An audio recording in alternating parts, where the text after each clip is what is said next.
Hi everyone, Leanne Pilkington here for the very last courageous conversation of 2020. We're going to take a little bit of a break over the next few months because quite frankly, we've got a lot of stuff we need to do, but I'm very excited with our last guest for the year. I met Malaika when I spoke at the new Regional Women in Real Estate event in Dubbo just a few short weeks ago, and I loved her story so much. I invited her to join us. So, Malaika, thank you so much for being here. Thank you so much for having me, Leanne. It's a pleasure talking on your podcast. Yeah, that's my pleasure. So you work at a business called The Exchange, which is where our friends Justine and Monica from the agency have their business. Tell us a little bit about The Exchange. Yeah, absolutely. As Leanne said, I'm Malaika. I'm the program manager and project lead here at The Exchange. The Exchange is a social impact organisation. We are an innovation hub and a community co-working space based out in Dubbo. And our job is essentially to ensure that regional bush founders and regional startups and those in small businesses are supported. And so we call a beautiful heritage clock tower. It's 160 years old home, and we essentially just have a thriving hub of startups in our space every day, and they come and go and they work on their businesses and they collaborate and meet new people and network, and it's a really fantastic place to be. Yeah, and it really is a beautiful building. Yeah, it's stunning. We did a massive 1-year renovation on it when the owner, Gillian Kilby, first bought the building. It was pretty derelict, and so we spent a lot of time doing it up, and it's now, home to startups all across the region. Yeah, it was a really brave thing for her to do, really, to buy a building like that and invest that amount of time and money. What made her so sure that it was the right direction? Yeah, that's a great question. When she first bought the building, there was a lot of risk involved. Everyone told us that it wouldn't work, but Jill has actually started 2 businesses of her own, and so she knew that the need was out there to better support startups. And she is an engineer by trade, and she seed funded the whole project herself. We couldn't get any government funding, and so she was so sure that the need was there that she backed herself and seed funded it. And we're now been open in operation for 2 years, and it's kind of funny that we've done a 360, because before we kept knocking on all the doors of government and other private companies and kept getting no's, and Dubbo wasn't big enough and regional startups weren't important enough. And now 2 years later, the tune is very different. Yeah, they all come to us now, asking us how we did it and how they can implement it in other parts of the country. How good is that? That's amazing. Yeah, it's fabulous. And I love your Seats for the Brave concept. Can you tell us a little bit about that? Yeah, absolutely. So the Seats for the Brave initiative is an initiative that I started here at The Exchange. It was born off the back of the drought, which we've suffered out here in Dubbo for the past 6 years. Seats for the Brave is in collaboration with individuals and private enterprises to provide free co-working and desk space to struggling farming families who are looking to start or scale a secondary business for off-farm income. We just had so many, when we first opened the doors of The Exchange, we were deep in the grips of drought, and pretty much everyone who walked through our doors were females looking at starting a business, and the need to secure off-farm income was so important. Their husbands were working out in the fields every day and to no avail, hence no rain, and so they were really trying to shore up their family's financial future and start businesses that weren't reliant upon agriculture. So the Seats for the Brave initiative is essentially for those who are looking who are looking to start businesses. We provide co-working community to give these people the best chance of commercial success in their own businesses, whether that be on or off the farm. And we essentially aim to serve as a landing pad and offer free seats to those who are hesitant about starting a side business, or those who are scaling or teetering on the edge but are kind of stalled at the barriers of their own confidence, capability or capacity. So that's kind of how Seats for the Brave was started. Yeah, that's a really good point, because it's a really it's a very friendly, collaborative environment, and I'm sure that if people are sort of struggling with a little bit of confidence, and you can imagine women that are supporting their husbands out on the farm and all of a sudden have just got to try and think of some way of generating some income, they would really benefit from being in that kind of positive, uplifting environment. Yeah, I completely underestimated the lack of confidence out here. Yeah. It's the one driving thing that I focus on. As a program manager, I make sure that I bring through a lot of programs to better help educate our startups. And literally a core part of my programs is about confidence and capacity building. What I love about the exchange is that you do get people who have just started their business, and their business might literally be days, if not weeks old, and they'll sit in our communal kitchen and they'll have a chat to someone who has a startup and has been in operation now for 5 years. And it's just a natural kind of flow of conversation, but in a sense it's mentoring, and it's really organic and it's really natural. And it just being able to sit around a coffee table or on a couch and have a chat to someone and be like, I'm really stuck on this, or I don't know what to do now, or I don't think I can do it. And just having someone there to be like, I was exactly where you were 5 weeks ago, 5 months ago, 5 years ago. This is how I tackled it, has just been absolutely invaluable. And it's just happened so organically. So we're really lucky in that sense. Yeah, that's incredible, because those women would find it really hard to even know who to reach out to or how to find people, but they're just all right there at the exchange. Yeah, it's funny that before the exchange, no one really knew what anyone else was doing. And then suddenly once you open the doors, everyone just kind of flocks, and it's now become a real hub of entrepreneurial activity and innovation. So it's been fabulous.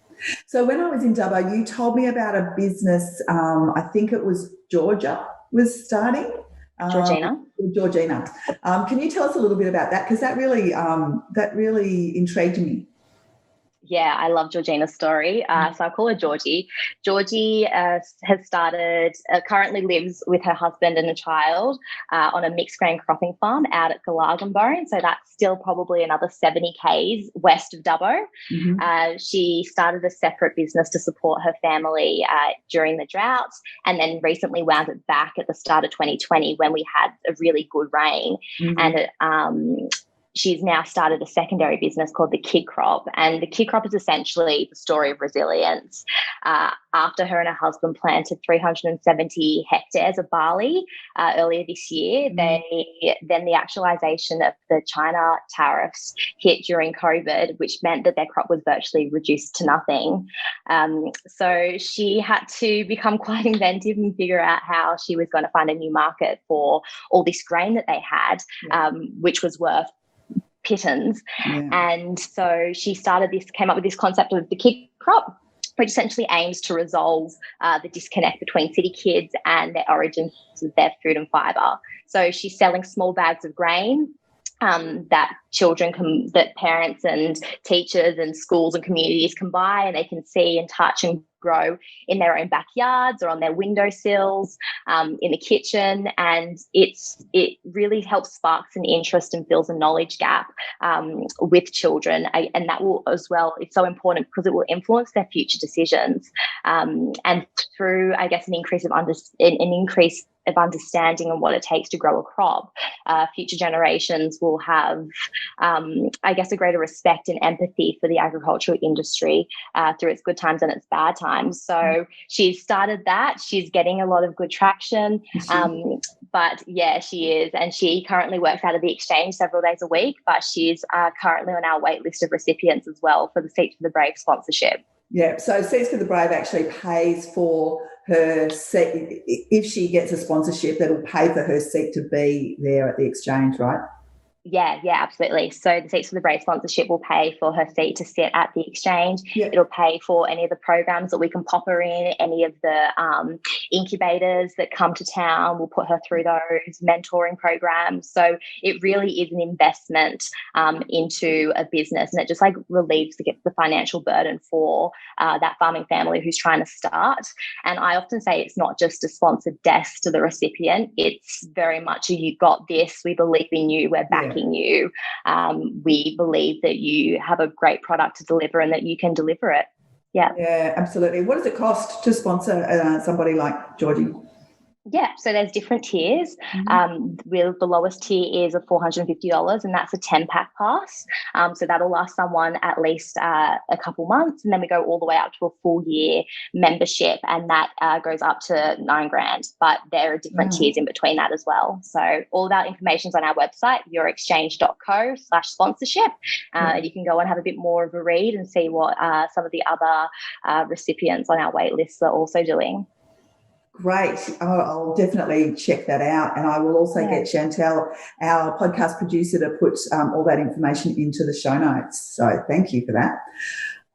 So you spent some time working overseas as well. Tell us a little bit about that. Yeah, I recently have returned from working overseas in Zambia in Africa. At university, I did a thesis looking at women entrepreneurship, specifically focusing on economic empowerment and financial freedom of women. I did an international studies and economics degree, and I got an internship out in Zambia where I was helping women co-ops who was trying to start and scale businesses break into new markets. So we were really regional, remote, rural parts of Zambia, and heading into villages and learning from them and helping them, balance budgets to, acquiring new workers, to finding sustainable answers to manufacturing and all the above. So it was fantastic. And I was there for 9 months in total. Wow, that's a long time. So talk me through what a normal day was like in Zambia. Oh, goodness. I would be up at 6 and then I jump into like a little Defender type car, and I would drive out with 2 other local community workers who were Zambians. And so in Zambia, the main language is English, but there's also several other different tribal languages. So we had community workers with us who spoke the tribal languages, and we drive for probably an hour, and mostly just on dirt roads and bush bash our way into the smaller villages. And often those villages knew ahead of time that we were coming. So we would turn up and we would think that there might be like maybe 10 to 15 women who we were going to work with. And some places we turn up to a village or a community hall and there'd be like over 100 women who had like walked for hours from different villages. And so we'd spend the day to a week working with them. And then we had several different community halls all around the province which I was in. And so every couple of weeks we would just travel back to those ones and keep working and establishing the relationship with the women and the startups. So it was absolutely fascinating, but every day was completely different. Yeah, I'll bet it was. So what sort of businesses were the women working in or working on? Yeah, a whole different array. I would say the predominant one was still very much textile heavy, a lot of textiles manufacturing, making of clothing, and that kind of thing. But it ranged from healthcare to agriculture. Actually, there was some tech which was starting to be filtered through. So we were kind of introducing them to health tech and agri-tech, and they were kind of the main ones as well. But a lot of artisans and yeah. So how did you help them find markets for their products? Yep, that great question. So we work quite closely with a lot of the bigger NGOs, both Western NGOs as well as the NGOs back in Lusaka, which is the capital of Zambia.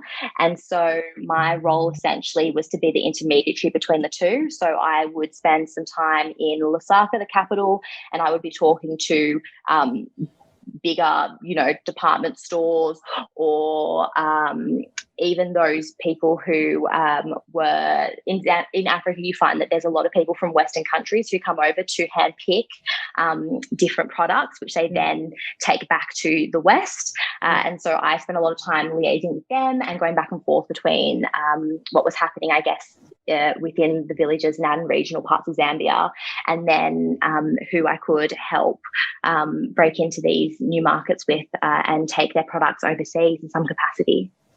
Yeah, but Wow. also through the internet, even just establishing them there, like an online presence. And there's a lot of great apps and things like that which are coming out. So a common misconception is that everyone in Africa has a phone and they all have access to the internet. Even in the most remote parts, everyone has a phone. And so a lot of it was just introducing them to certain apps that they could use to, you know, get graphic designers based in Taiwan or Pakistan or whatever to help them with their branding and things like that. So it was really an international experience. And was it what you expected when you got there? No. Wow. Great question. I think I thought that I knew there would be challenges. You're in Africa and you're remote, but I completely underestimated the everyday influences that would impact upon just trying to get business done. And I think as well, the cultural norms. For context, I am half Zambian. I'm half Zambian, half Australian. And so was that part of the motivation for Zambia being the destination for you, or was that just coincidental? It was, initially part of the motivation. Yeah. I was always desperate to go back to Africa. And so it was nice that I did have the opportunity to go specifically to Zambia, but I definitely underestimated the everyday influences that would impact upon business. So, for example, we had a lot of issues because I was working specifically with women when their businesses were starting to take off and were making decent money. One day you're working with a woman quite closely and then the next day she suddenly doesn't show up, and then you come back a week later, she's still not showing up, and you're wondering where it's gone wrong. Where is she? What's happened to her? And it turns out that, you know, her husband's beat her up because suddenly she's making more money than he is and she's lost all her confidence, and then you're kind of back at square one. And so there's a lot of things like that where it's really tough because you've just got to take into consideration the whole gamut of other issues. So how do you deal with that? That must be frustrating and disheartening and must make you so angry as well. How do you actually deal with that personally? Yeah, it did. It made me so frustrated because it feels like you're constantly putting bandages on things, but never actually fixing the root cause. But a lot of the time the root cause is just so structural or it's institutionalized that it's going to take mass change to actually fix these problems. So it kind of feels like one step forward, three steps back in a sense. And it feels like that every single day. But you just have to believe that, you know, this is working, and that when you have wins, you take those wins and you really celebrate them because it takes a lot to get there. Yeah. And I always refer to this quote by Desmond Tutu where it's like, I feel like I was pulling people out of the river every day, but one day you have to go upstream and ask why they're falling in. And it feels a little bit like that in order to tackle the bigger issues in terms of, you know, domestic violence or how, you know, men feel about, you know, stereotypes related to women. Like that's a whole bigger issue, and that's going upstream and actually tackling that. So it definitely enlightened me to a lot of different issues which need to be tackled before we can actually see really good systemic change. Do you think that anybody who is in a position to make that change is tackling things like that in Africa or not? It's hard. In Zambia, the politicians are still predominantly male. We do have a female deputy prime minister, which is a start, but it's Africa. It's Africa. So a lot of the time it's a lot of self-interest you know, but there's some great NGOs. The UN's doing some amazing work there. I went to a few of their workshops and they're attracting really large audiences of people. And so both males and females, I think it was really great for me to see that they were working just as closely with males trying to tackle issues as they were with females. And that was really positive. So I think that eventually it will change. And already people are telling me that they've seen shifts who've been there for over 20, 30 years. But it's just one of those things where it's just slow. But it starts off in the NGOs and the people on the ground rather than like the upper tiers. Yeah. And so are you going back? I would love to. I actually plan to go back for Easter this year, but due to COVID, I couldn't. But yeah, I would love to. So I'm just kind of cutting my teeth here in regional New South Wales in Dubbo. And I think the grand scheme or my grand plan is to eventually go back and actually start tackling some of those bigger issues, which I'm seeing. Wow, how exciting. Yeah, a bit daunting. Yeah, I can imagine it is a bit daunting, but what a worthwhile thing to be focused on. I think it's just incredible. So congratulations to you, and I will be very interested to follow your journey, because I'm sure you're going to really achieve some big things. Thank you so much, Leanne. I really appreciate that. Well, it's been an absolute pleasure talking to you. Thank you for taking the time, and thank you all for tuning in, and we will be back producing podcasts again for you very early in 2021. So take care, everybody.